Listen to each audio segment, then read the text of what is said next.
Ayun eh. Alright, so nilalamig.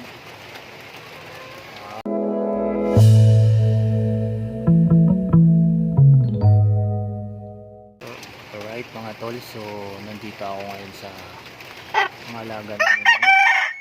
Ayun, tilaok. So maulan. Maulan. So binisita natin.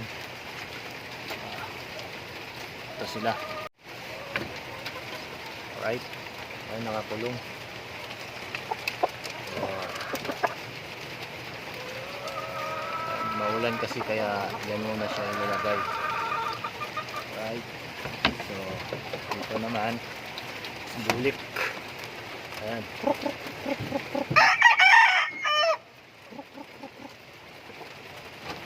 Ayan, kastig.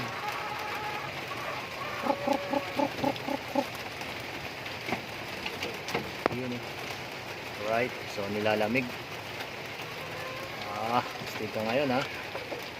So mga tol, maulan. Medyo maulan eh. Ayan.